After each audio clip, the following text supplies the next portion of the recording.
Welcome back to the Manly Saints Project, by me, Hugh Hunter. We live in a world that struggles to understand the virtues of manliness. Our culture doesn't provide young men, or any men for that matter, with a lot of positive male role models. When I became a Catholic, I wanted to show how the saints could be manly role models for us.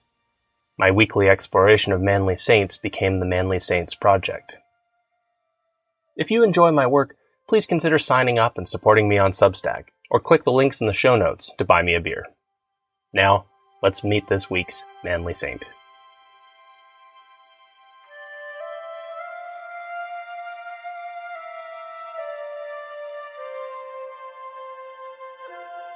Join me today to meet the manly saint who was J.R.R. Tolkien's model for the king who returned to save his people, Aragorn. Name: Oswald Whiteblade. Life: 604 to 642 A.D. Status: Saint. Feast: August 5th. Oswald Whiteblade appeared to be leading his men to certain death. The pagan king Cadwallon had usurped the kingdom once ruled by Oswald's father. Perhaps few in Northumbria even remembered the day that, as news of her husband's death reached her, Oswald's mother had fled north to Ireland. Now, Cadwallon seemed an unstoppable force. He had killed kings and would-be kings who had tried to rise up against him. Up north in Ireland, Oswald had learned to fight. What is more, he had found a reason to fight. And now he was here, at the head of a small but dedicated army of his companions, taking the fight to Cadwallon. Even though his army was by far the smaller, Oswald Whiteblade was fighting an offensive campaign, controlling intelligence to keep Cadwallon unsure of his location, and stalking the powerful army of the pagan king. Centuries later, the actions of young Saint Oswald would inspire J.R.R. Tolkien when he was trying to bring to life the character of Aragorn, the true king of Gondor and the leader of the Men of the West. For example, Aragorn is a ranger who learns to fight and track and heal in the north. And it's because Aragorn is wandering outside his rightful home of Gondor that Aragorn learns the deep history of his own people from the elves. For Oswald, the north was Ireland. He trained with Irish princes who taught him to fight in a way that was a little different from that of his own Saxon people.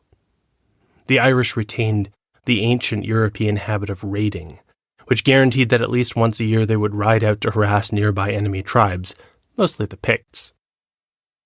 Oswald learned to fight in the Irish style as a fast-moving raider, throwing spears from horseback, or fighting on foot with a sword and spear. He would have learned to fight with the small Irish buckler, as well as the large shield used by his people. It was in these raids that he got his nom de guerre, Oswald of the Bright Arm, or as it is usually translated, Oswald Whiteblade. But when Oswald went north, he didn't just learn to be a warrior. He came to understand that England had once been different, before the arrival of Saxons, such as he was. His mother placed her sons on the island monastery of Iona, founded by the Irish prince who had become a saint, Columba. There, Oswald learned that once England had been a Christian province of the long-fallen Roman Empire. At that time, England had been peaceful, orderly, almost unimaginably civilized. Oswald learned that then his people, the Saxons, had come to raid and conquer, and eventually Rome had been unable to defend the faraway province of Britain, and the legions had sailed away. The shadow of paganism had once again fallen on England. But maybe, just maybe, when the right king arose, things could begin to change back, and England could become a Christian nation once again. As he studied and trained, Oswald must have heard of all the men who stood against Cadwallon and had failed. His own brothers were among them. So, when Oswald decided that the time was right and returned to claim his father's kingdom, no one had much confidence in the young man. Only a few of his Irish companions and a handful of Saxons answered the call of the dashing young prince with his fine mustache and gold-embroidered purple cloak. But Oswald was something that Cadwallon had not expected. Oswald's raiding tactics kept Cadwallon on the back foot, unable to find Oswald's nimble force. Probably Cadwallon wondered what Oswald was waiting for, and perhaps Oswald's own men wondered the same thing. I doubt that Oswald could have said much more than that he would know the moment when it came. One night, when Oswald's little band had been stalking Cadwallon for some time, the men settled down into their camp for the night. The Saxon historian and saint, Bede, tells us that the location was a place called Heavensfield, though I should note that Max Adams, in his new biography of St. Oswald, makes a strong case that this occurred elsewhere. Wherever he was, exactly, when Oswald slept, he had a dream. In his dream, he was coming into his own camp, where his men were sleeping. But now he saw it as it really was. St. Columba was standing there among them, a vast and towering figure with the top of his head almost lost in the clouds. Oswald looked down and saw that St. Columba's billowing cloak enfolded his camp, that without knowing it, his men were wrapped in the saint's protection. The saint told him that this was the moment to fight. When Oswald woke up, he did something that had become unusual since the days of Rome. First, Oswald had his men dig a hole and build a large wooden cross. Oswald himself held it steady as they planted it. Then, Oswald knelt and led his men in prayer. The poet and author Samuel J. Stevens recasts Oswald's prayer into modern poetry in the old Saxon alliterative style in his poem, Heavensfield. Let us kneel to the Almighty, living Lord, beseeching His mercy maintain our hearts against this merciless enemy force. He knows how we have taken up our arms justly against these unjust mercenaries, for the safety of family and household against the diminishment of our nation. Oswald wasn't speaking in poetry, of course, but Stephen's words capture what he did say, making it very clear that, like Constantine 3 centuries before, he was fighting under the sign of God. And then Oswald won. Stevens tells the tale of Oswald's men emerging from the mist after planting the cross, holding the cross of a sword in his hand. When Cadwalla had awakened, encamped to the west where Oswald was hidden, his heart was full blithe with hardened strength, until the apparition of Oswald on the hill. A mountain it seemed now in morning mist, as the king clave to the cross, kneeling. Then, upon advancing, the advantage was his, in numbers against the Northumbrian brand, but king came upon him, cross in his palm of pommelled sharp silver. Oswald's smaller force smashed into Cadwallon's army, scattering it and killing Cadwallon himself. Oswald was 30 years old, and now at last he was a king. There had been many kings of Northumbria, but Oswald was determined not to be just another warlord. That is the other reason why Oswald inspired Tolkien's character of Aragorn. Oswald knew of the deep past of England that most had forgotten. He saw how to become a bridge between England's past and the future he imagined. That was why, even as he grew his kingdom through conquest and assimilation until it reached the Humber River in the south, Oswald worked to restore the Christian kingdom of England that had been. And to accomplish that, he sent messengers to the monks of Iona, requesting their help. The first thing was to send a bishop. According to Bede, Iona first sent an older and established bishop. He was dour and demanding, and his expedition was a disaster. He returned to Iona, and when the monks held a general assembly, he reported that the English could not be helped. But one young priest listened to his report and very gently said that he thought he would have done things differently. Asked if he could do better, he said that he thought he could. And then he laid out his approach, an approach based on mercy and gentleness. By the time he finished talking, his brothers realized that they didn't just want to take his advice. They had found their envoy.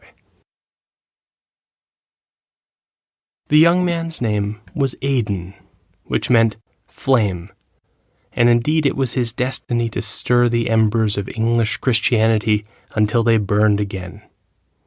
Even before he had learned the language of the English, Aidan was consecrated bishop and sent south. So, young Bishop Aidan arrived at Bamberg on the northeast coast of England, Oswald's capital city. Together, Oswald and Aidan worked to restore the England that had been.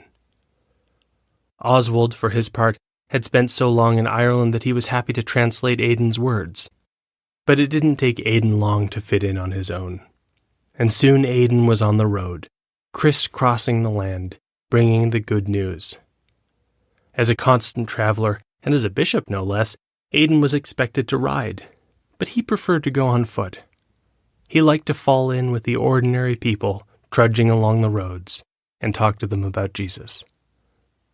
Meanwhile, Oswald's kingdom grew, and he married a princess of Wessex. With the marriage, the king, her father, converted to Christianity. For the years of Oswald's reign, Aidan's church and Oswald's state seemed to be moving in harmony, creating a little golden age of order and peace. One story from that time captures the moment. It was Easter, and Bishop Aidan had paused in his travels to join the king as the men broke their Lenten fast. The servants were bringing out silver trays covered in food when Oswald got a message. An unexpected number of poor people had come to Bamberg to beg at Easter, perhaps spurred by a raid or fire or drought. So instead of eating, the king and the bishop took the trays of fine food and brought them out to feed the poor. When the food was gone, the king told his men to hack up the trays into pieces of silver that could be given to the poor to rebuild their lives. Aidan was very rarely still.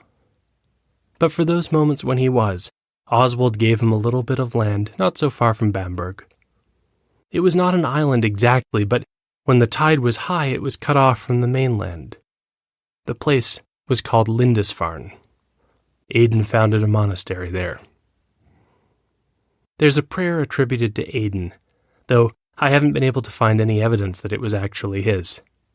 I think it may have come from Bede's vivid description of the half-island of Lindisfarne, cut off twice a day by the tide.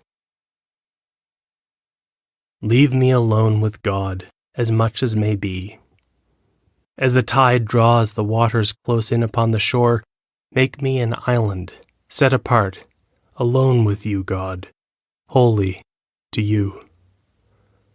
Then, with the turning of the tide, prepare me to carry your presence to the busy world beyond, the world that rushes in on me, till the waters come again and fold me back to you. In the centuries to come, as England endured dark ages and the raids of a new generation of pagans from the Nordic countries, Lindisfarne would remain a beacon of light. For now, Oswald and Aidan were transforming the north of England into something that had not existed since the Roman legions sailed away. Their little golden age had lasted for 8 years. But in the south, a threat was growing, and a king by the name of Penda was massing a pagan army. Oswald went out to meet Penda at Maserfield, and there was a great battle. Oswald and his men fought hard, even killing Penda's brother, but in the end it was Penda who was victorious. Oswald had probably been wounded by the time his enemies hacked their way through his bodyguards. He knew he would soon be dead, but as he fought, the godly king prayed for the souls of the men who had died for him and for his Christian kingdom. And then someone struck Oswald a mighty blow, likely with an axe, because it split his skull open. And he died. Penda was victorious. In the way of the northern pagans, Penda decided to desecrate Oswald's soul and complicate his afterlife by desecrating his body. He put Oswald's head on a pole and cut his body into pieces. For Penda, and for many pagans, Oswald and his mission had failed. Pagans believed that a king ruled in part through his luck, the ability to make things just work out. Oswald's luck had obviously come to an end at Maserfield, and the dream of a Christian England had collapsed along with the martyr king. The poet Stephens captures the pagan point of view. Now Northumbria, after 9 full years, this is because Stephens is echoing Bede, who counts Oswald as rightful king for 1 year early, just because. So anyway, now Northumbria, after 9 full years, withdrew again from God, returned to ungiving idols, its peoples impatient, its princes scornful, warding their wards as wicked heathens, worshipping wild beasts, Woden's savage might, embracing the earth in ignorance and want. Well, that was the pagan take.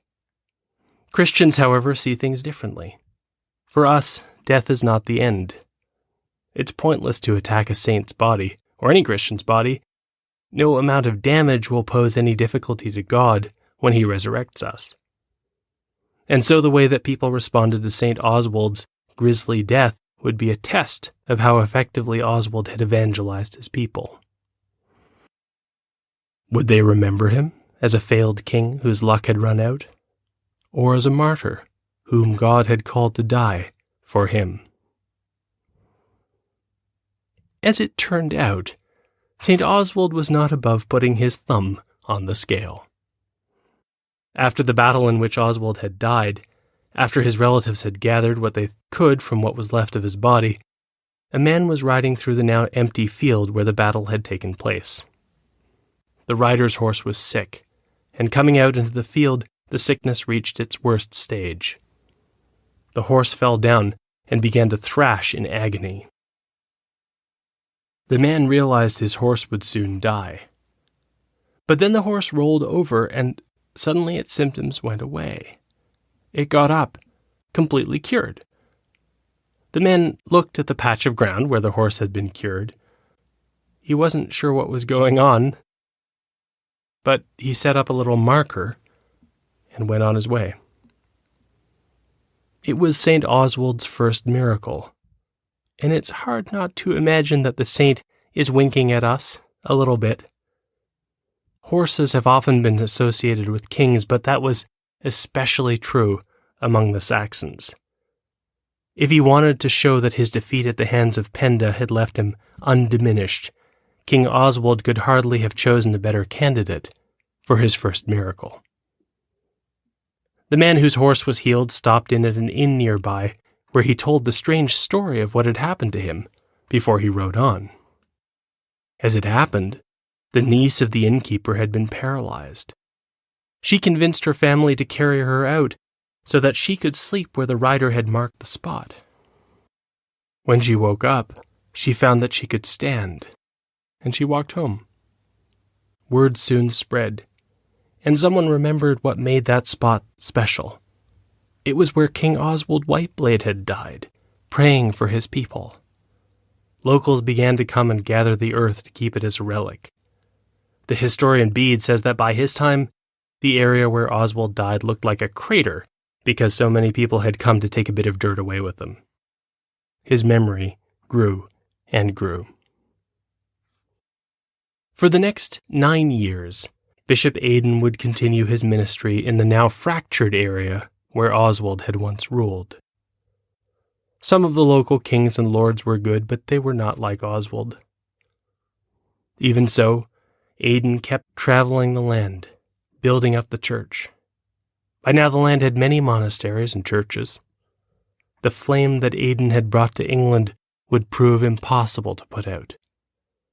As for Aidan himself, he was still on the move on the day that he died, when he put his hand against one of the churches he had built and leaned in for a few seconds' rest.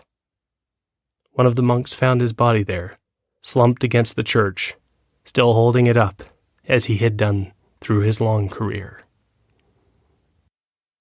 St. Oswald did not have a very long reign, and yet for centuries the English have remembered him. When Oswald was king, there was no friction between the church and the crown.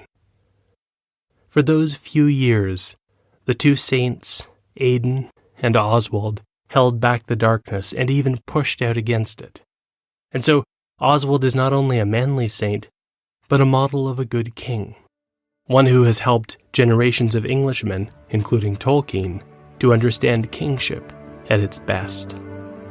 For 8 years, the kingdom of St. Oswald offered a glimpse, or perhaps a distant echo, of the kingdom of God.